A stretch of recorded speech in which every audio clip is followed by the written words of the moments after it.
Assalamualaikum warahmatullahi wabarakatuh. Allahumma sholli ala Sayyidina Muhammad wa ala ali Sayyidina Muhammad. Ketidakpuasan Umar bin Khattab.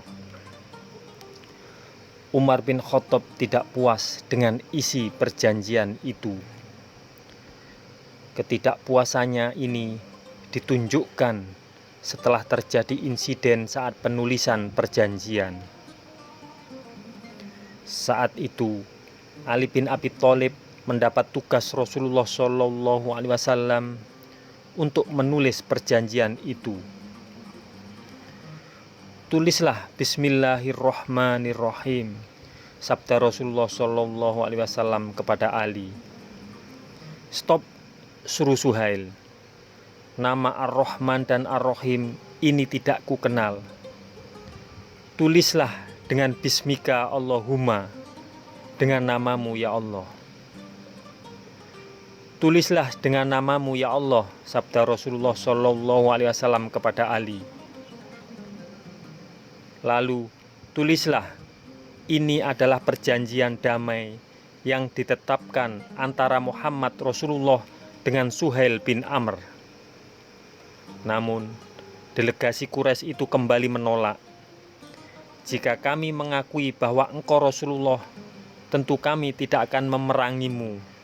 Karena itu, tulislah namamu dan nama ayahmu. Baik, hapuslah kata Rasulullah. Tulislah Muhammad bin Abdullah, sabda Rasulullah SAW. Sebagaimana para sahabat lain yang hadir, Ali bin Abi Thalib sudah memuncak kemarahannya kepada delegasi Quraisy itu, sehingga ia berkata, "Tidak ya Rasulullah, demi Allah aku tidak sudi menghapus kata itu." Akhirnya Rasulullah SAW sendiri yang menghapus kata-kata itu. Melihat hal itu, Umar bin Khattab berkata kepada Abu Bakar yang duduk di sampingnya, "Bukankah dia itu Rasulullah?" "Memang betul," jawab Abu Bakar. "Bukankah kita ini orang-orang Islam?" "Memang betul." "Bukankah mereka itu orang-orang musyrik?" "Memang betul." "Lalu mengapa kita mau direndahkan dalam soal agama kita?" seru Umar berapi-api. Abu Bakar menenangkan Umar dengan kata-kata tegas. "Umar, duduklah di tempatmu. Aku bersaksi bahwa dia Rasulullah." Namun, hampir semua sahabat berpendapat seperti Umar. Mereka merasa agama mereka telah dilecehkan dengan perjanjian ini.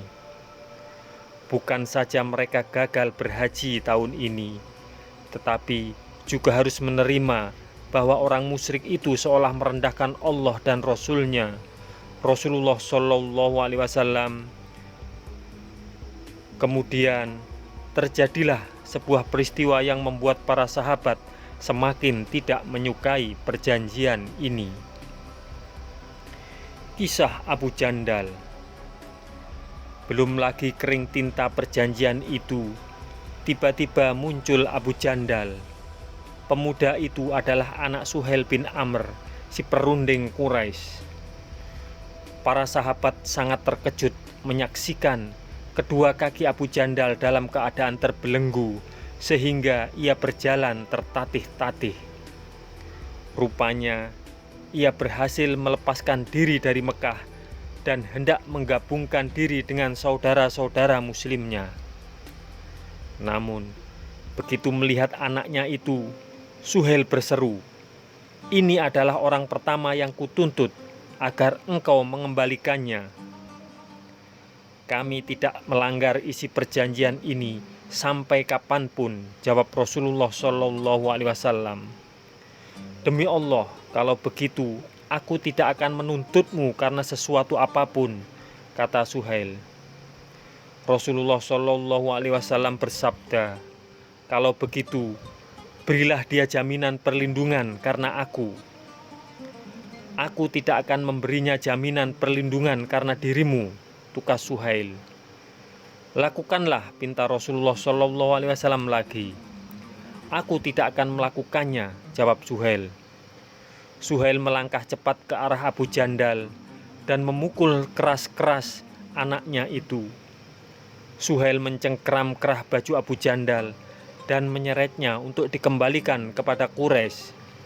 Abu Jandal berseru, "Semua orang muslim, apakah aku akan dikembalikan kepada orang-orang musyrik yang akan menyiksaku karena agamaku ini?"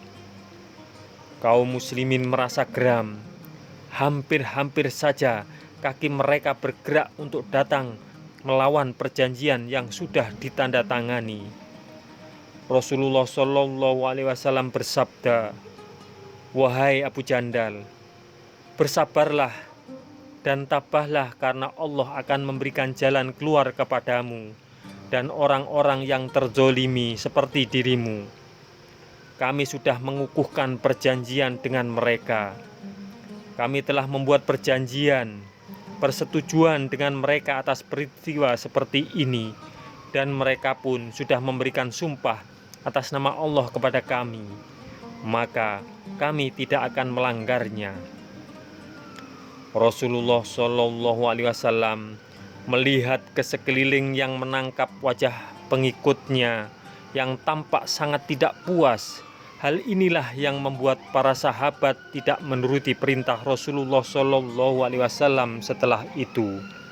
Semoga kisah ini bermanfaat untuk kita semua. Wassalamualaikum warahmatullahi wabarakatuh. Mudah-mudahan kelak kita akan mendapatkan syafaat dari Nabi besar Muhammad Shallallahu Alaihi Wasallam. Amin, amin, amin ya Rabbal Alamin.